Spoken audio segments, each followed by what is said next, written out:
This is great.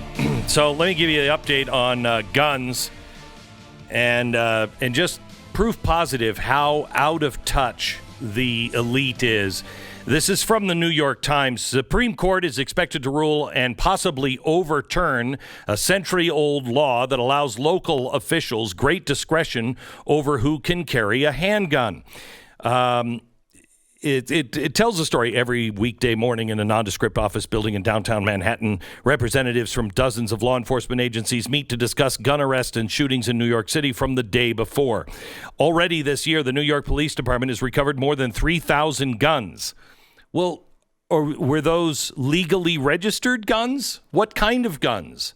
Don't you think that's important to know?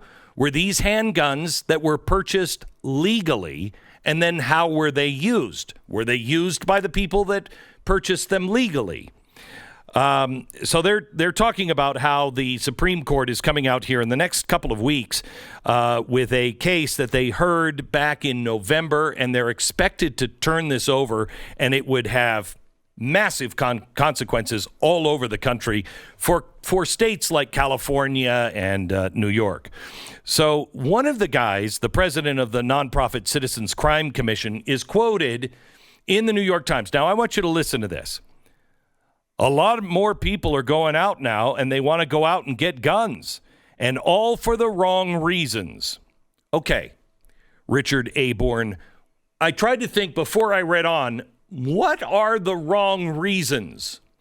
Well, the only wrong reason I can think of is you wanted to rob somebody, you wanted to kill somebody, you wanted to intimidate someone. That's the wrong reason for buying a gun, correct? No, not to him. He said, I have people telling me now they decided to get a gun that I never dreamed would go out and get a gun. They're not going to use it illegally, but they're feeling this need to arm themselves because of crime in a way I've not seen before. That's not a wrong reason to get a gun. That is the reason to get a gun. That is the reason, as stated in the Second Amendment, a right for your self-defense from not only criminals, but an out-of-control state or Fed. Oh, my gosh. Isn't it true, too, Glenn, that if you really cared about this issue and you believed more guns in the hands of people are the real problem here causing the violence, the last thing in the world you would do is bring up a obviously doomed effort to try to repeal the AR, or get rid of the AR-15, or try to change the age of firearms, or whatever crazy thing they're going to reach for and ask for a vote. Gathering more attention, right, on these bills makes people go out and buy guns because they know that they're being threatened. So if you actually believe these things, and you knew, obviously, that this was not going to work, why would you want to draw all attention to it? You might want to go around the margins and say, maybe we're going to talk about some version of whatever it is, red flag laws or something like that. But when they reach like this, you saw the president of the United States say he basically wanted to get rid of 9mm ammunition, right? Like this is a... oh, no, wait. Wait, I've got another story.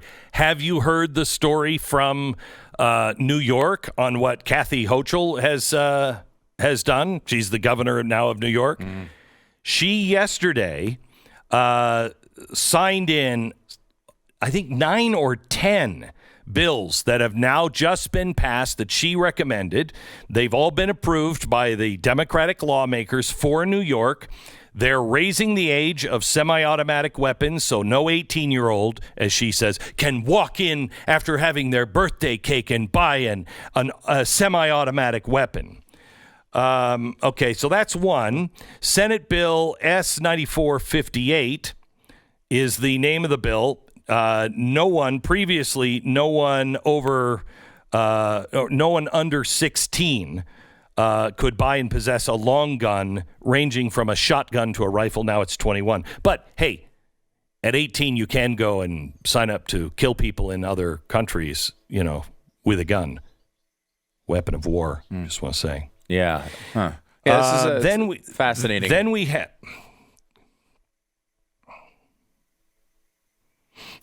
We're both so gun shy right now. We just don't want to talk because of the satellite delay. Then we have Senate Bill 9407B, which prevents citizens from purchasing body armor and bulletproof vests. Senate Bill 9456 changes now listen to this, changes the definition of a firearm to include, and I quote, any other weapon that is not otherwise defined, containing any component that provides housing or a structure designed to hold or integrate any fire control component that is designed to or may readily be converted to expel a projectile by action of explosive. They're calling this the Any Other Weapon Bill. Wow. Okay. That's good. Then they're also enacting microstamping technology, requiring the bullets to be microstamped with identifying information unique to the source gun.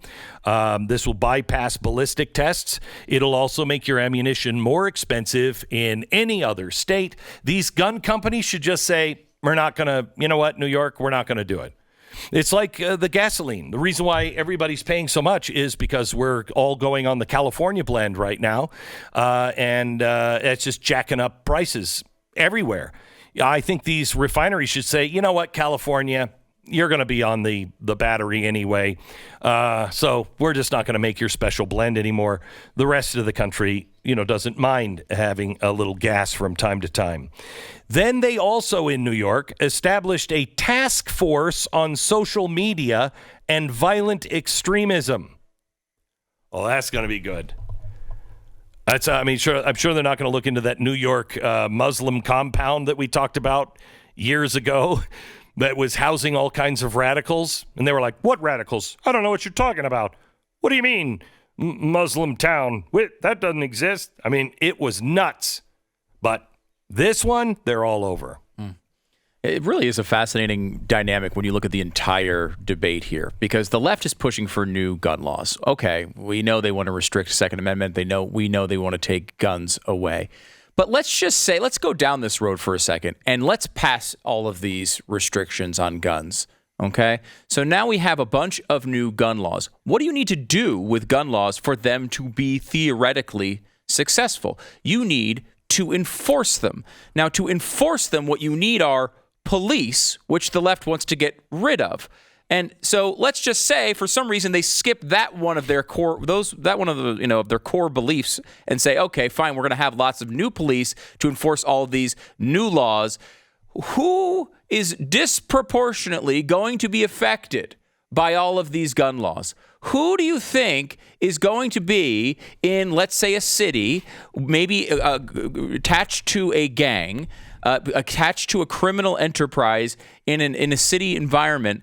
Who are the people we are going to get? Who are going to get the bulk of all of these new gun convictions? It's going to wind up falling on people that are poor, that are in inner cities, that may be people of color.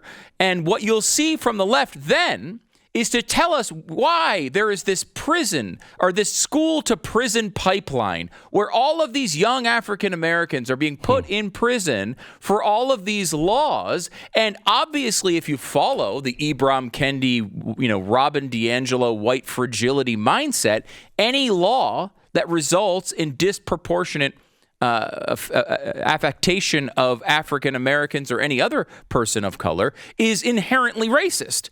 So all of these laws that they're wanting to pass are going to wind up by their own definition to be racist, and yet they're still pushing them anyway.